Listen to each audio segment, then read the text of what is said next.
What is up, guys? Welcome to another video, and today we are back on Need for Speed 2015, and I'm back here to pose you guys a question. I think I kind of already know what most of the outcome is, but I'm interested to see if there's a few people like me.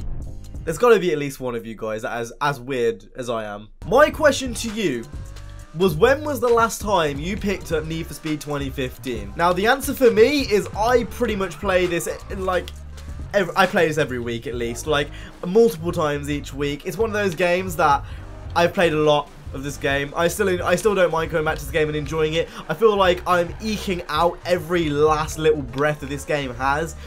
I have pretty much done everything there is to do in Need for Speed 2015. I've maxed out on RSR to the point where I can't really do much more.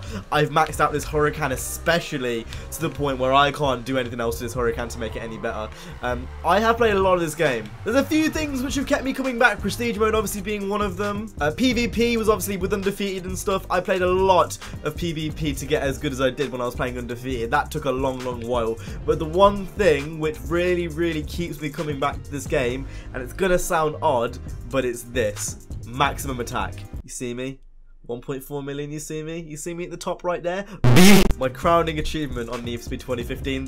It's not the fact I have over 8 million in my bank. It's not the fact I have over 1,000 hours. It's the fact I'm #1 on maximum attack. I have got so good at this game, I'm pretty sure I've got to be in the top 50 in the world. I have to be in the top 50, at least on Xbox. I've seen people glitch out and like get friends to go with them, and the multiplier goes up and stuff. If you're just counting normal people who are drifting against AI solo in the normal multiplayer world with normal traffic, I've got to be in the top 25 in the world. I have to be. Now, I'm just going to play this in the background as I talk about why I think this has lasted me so long, because I'm definitely in the anomaly here. When you look at most people, they probably put down Need for Speed 2015 last year at the very latest.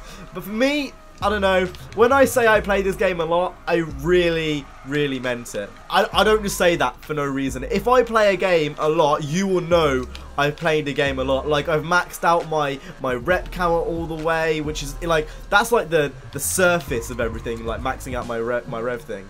Oh, police! I've done everything there is.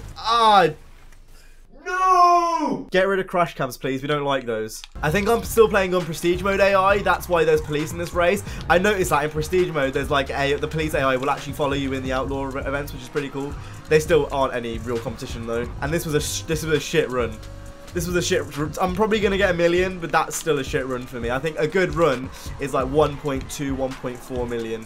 I mean, this is my first go as well. I think the main thing for me, the reason why I still pick up this game and I still play this game is honestly because of the difference it was from Rivals. There's very few games where I can come on and have this much fun. I've got so used to the physics now. I know where the physics are gonna fuck up for the most part, and even if it is gonna fuck up on me, I can minimize the damage it has. I can kind of manipulate where it's gonna fuck up and what's gonna happen, and it's got to the point for me where it's not really much of a hindrance anymore. Very few people will probably give the game the time of day and get used to the physics. You shouldn't need to, and I'm not trying to defend it. But when you do get used to the physics and you be able to pull off a run like this, I think I've saved this run. I've got 1 million just now. You know, when you can do that, and it just feels so rewarding. Like, you can really manipulate it to make it feel like your own, especially with a well-tuned car. Like I said, this is my baby. This Huracan. I love this Huracan. I've used it so much now to the point where I know everything about this car. That wasn't a very good run, to be honest. I think I got 1.2 million then. That was average. That was an average run. My high score is 1.4, which I don't think I'm ever going to beat at this point. I think 1.4 is my max. I'll keep trying and I'll keep going for it, but I think 1.4 is my max. But yeah, it'll be interesting to hear, you know, what your guys, thoughts are on this. How long have you spent on 2015? I imagine it's not very long, to be honest. I imagine a lot of people have probably put it down and haven't picked it up in a very long time. But honestly, if you're the type like me where you like getting, high scores and you like pushing your limits and stuff, I think try getting on maximum attack and try and beat 1.4 million. If you are that type of person I just described and you like getting on beating scores, I'll give you my tune for this in a minute. See if you can beat it. See if you can beat 1.4 on maximum attack, because once you learn the lines and stuff, could be interesting to see what people get. And obviously tweet it at me and I'll see it and we can get that going. But it'll be interesting to see what you guys can do. For anyone who is wondering, this is my tune. It's pretty straightforward. It's pretty much full drift. I found that is pretty much the best thing you can do. The Hurricane is the best car in the game, no question, for drifting. So it's literally full drift. I think I've got extreme drift tires on. If I go over here, should I check quickly? Yep, extreme drift. So if you want to go ahead, test it out for yourself, see if you can get this going. It does take a bit of getting used to, but once you've got used to it, I think I think you do pretty well, to be honest. Anyway, that's been it from me today. I hope you guys enjoyed this little short video on Need for Speed. Let me know if you're still playing this game. Let me know when the last time you picked this up was. I'm very, very interested to see your comments. A bit of a commentary video today. Anyway, with that being said, that's been the end of this video. I hope you guys enjoyed. If you did, make sure to hit that like and subscribe. I'll see you guys in the next one. You guys have an awesome stay safe, and peace.